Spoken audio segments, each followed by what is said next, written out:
So over the past several videos, we've been exploring this idea of the first law of thermodynamics and things that come out of it, right? And we said the first law is this idea that energy must be conserved, meaning that the change in energy of a system must equal the negative change in energy of the surroundings. And ultimately, this led us down a path where we thought about things like heat exchange between the system and the surroundings, work that a system can do to the surroundings or the surroundings doing work on the system. And it also led us into our state function of enthalpy, right? So all of these things are kind of derived and built out of the first law of thermodynamics.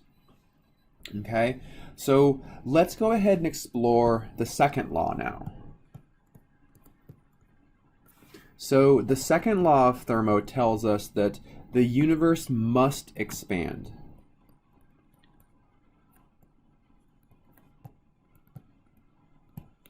Okay, the universe must expand. Or another way of saying this is that a spontaneous process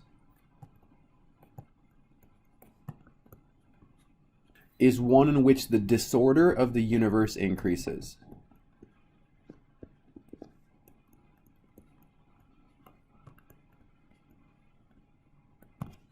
Okay, so hopefully from kind of some of the words that we've used, you recognize that the other state functions that we've thought about, entropy and Gibbs free energy, are both built into the ideas in the second law. The second law deals with spontaneous reactions. That deals with delta G. And it also thinks about disorder, which is built around the concept of entropy. Okay, so both of these state functions come out of the second law. And we'll see where delta G specifically comes from, but to define where this idea of entropy comes from is well beyond the scope of this class. So we're just going to go ahead and continue defining entropy as disorder. Okay, so let's put a fairly simple mathematical explanation to this idea of entropy and spontaneity. Okay, so we know that a spontaneous reaction is one where delta G is negative, right? So if delta G is negative, then a reaction is spontaneous. But the second law tells us that a spontaneous process also deals with an increase in disorder of the universe. Okay, so the delta S of the universe must be greater than 0 for a process to be spontaneous. So both of these two statements must be true for any reaction or any process that is spontaneous.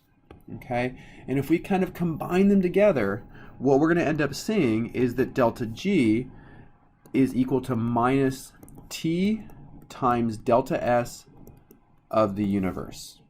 Okay, remember entropy always has the unit of joules per mole Kelvin.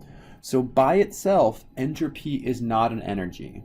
We need to take it times a temperature with the unit of Kelvin to get Kelvin to cancel out. So we can end up converting our entropy term into energy by taking it times the temperature.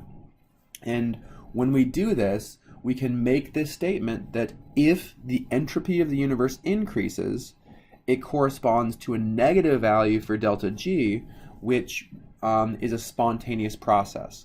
So this mathematical statement relates both of these terms in our second law, spontaneous and disorder. When the entropy of the universe increases, it's spontaneous. When delta G is negative, it's spontaneous.